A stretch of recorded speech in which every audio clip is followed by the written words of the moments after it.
Okay, nandito naman ang mga chat ni basahin ko muna tong chat ni Frank from Toronto, Canada. Sabi niya, "Good evening sa lahat. Walang duda sa mungkahi mo, Art, ang zero tolerance enforcement ng Clean Air Act laban sa pollution. Void of corruption ng mga officials sa testing agencies. Magre-resulta ito sa maraming sasakyan na hindi makakapasa sa testing at magresulta sa pagbawas ng mga sasakyan sa kalye, na siyang magresulta sa pagbabawas ng polusyon, na siya namang magresulta sa paglinis ng hangin na pumapasok sa baga ng mga tao, na magresulta sa pagbawas ng stress ng mga motorist, drivers at pasahero, na magresulta naman sa pagbawas ng mga sakit tulad ng CPD or chronic pulmonary disorder dahil sa mas malinis na hangin, at pagbawas ng mga cardiovascular disorders dahil sa less stress ang mga drivers, at ultimately ay magresulta sa less strain sa healthcare system. Kaakibat nito ay ang less apparent ng resulta ng probisyon na ito ay ang observation sa Philippines, lalo na sa Metro Manila. Workers and motorists spend more of their wake-up hours on the road due to traffic jams almost everywhere, spending almost 1 to 2 hours. Oh, yeah. Yeah. Speaking of Frank, narito po siya ngayon sa linya natin. Okay, no? Good evening. Good evening, sir. Good evening, Art. Good evening, Salvi. Yes, good evening.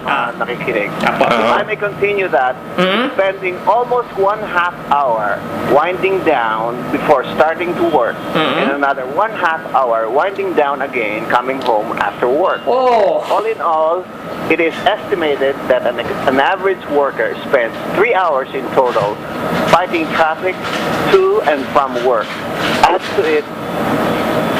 Added to the 8.5 hours at work, which totals almost 12 hours. Just on the road and at work.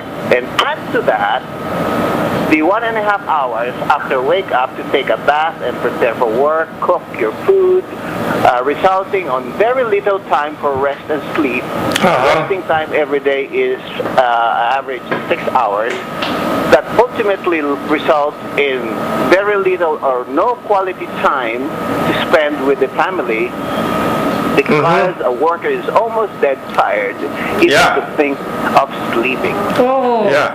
So, anong analysis mo? Ating population, ating mga workers, that they are really spending a lot of hours fighting traffic on the road to and from work. So, do you blame the situation on the Constitution, or hintayin na lang natin may mabait na mamuno na hindi siya tatanggap ng lagay sa LTO? Hindi ako I'm not a person na mahilig mag-point ng fingers, but sinabi ko nga, it starts with us. Ang change starts with us. Well, our finding was the LTO people were receiving bribes so they can issue the license when they were not supposed to. Wala ng bribe kung walang pwede rin. So it's the no check and balance sa kanila, kaya nangyayari yon. So it goes to the fault on the Constitution dahil wala yung check and balance sa kanila. Sa ibang country sana yon, kung meron na ganon, ang FBI naglagay na ng sting operation and nahuli na yung tumatanggap ng mga bribe, no? Okay. Granting na fault ng Constitution, which I don't agree. So, i-change natin yung Constitution. Halimbawa, okay? Nandun na tayo sa logic mo, Art. I-change natin yun. Baguhin natin ganon. Pero ang attitude ng mga tao, ganun pa rin. They will still bribe. Will it add or decrease the pollution? Yeah, kung kagaya nga sa states na halimbawa, mayroong mga nagre-reklamo na bakit ang daming mausok na sasakyan dyan. Then the FBI will put up a sting operation, and then they will track down kung sino yung pumipirma ng mga so yung check and balance nandun, kaya makokorek mo yung yung problema.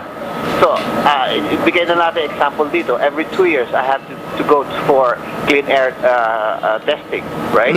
Before na malisensya ko yung sakyan ko. Right. Even then, kung meron ka mga jalopies na makikita mo yan, may mga Ministry of Environment, meron mga mobile vans alert na they will stop, yung mga random check. Suspecting vehicles on the road. They will test it on the road right then and there kung meron silang infraction sa Clean Air Act. But, so ultimately, it boils down to zero tolerance enforcement ng batas natin. Yun nga yung inano namin ngayon sa Senate na i-require nila yung bawat city na magkaroon din sila ng kanya-kanyang random check. So kahit corrupt na lahat yun, yung mismo operator, sa dami ng lalagyan niya, naisipan niya mas mura pang ayusin na lang niya kaysa lagay siya ng lagay. Well, yun yung suggestion namin. Nabanggit mo yan, ha? Nabanggit mo yan.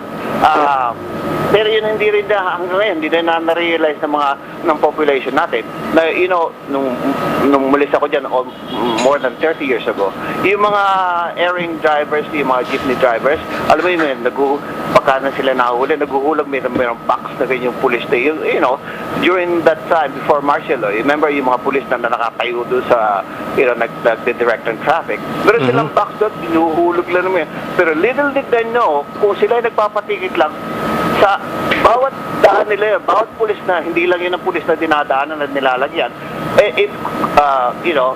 cumulatively, yung nilalagay nila, mas malaki pa doon kung sila nagpapahuli na. Yun, tama. Tama. And then, kung sila nagpahuli sa fine, pupunta pa ito sa coffers ng government.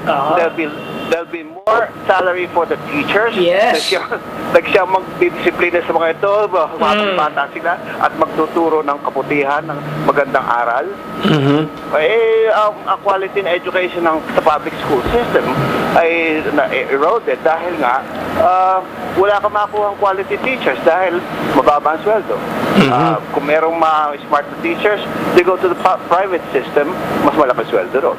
Incidentally, next week, ang guest natin is expert sa education. So, kung pwede kang magbigay rin ng feedback mo, we would appreciate it. Okay. Same time, sa Wednesday? Yes. Next week? On our program, yeah. Okay. Week after that, I won't be available kasi I'll be sequestered. I'll be on jury duty. Oy, very good. Ano na, guilty na kagad. Kulong na si OJ. Hindi ako mapipili. Joke lang ako. Ikulong na si OJ ka ako. I know what you mean. Okay. Yeah. It should be devoid of bias. Okay. Yeah, I know. Thank you. Okay. Appreciate. Thank you very much, Frank. Okay, bye-bye. Okay, yan si Frank, from Toronto, Canada, no? Yeah.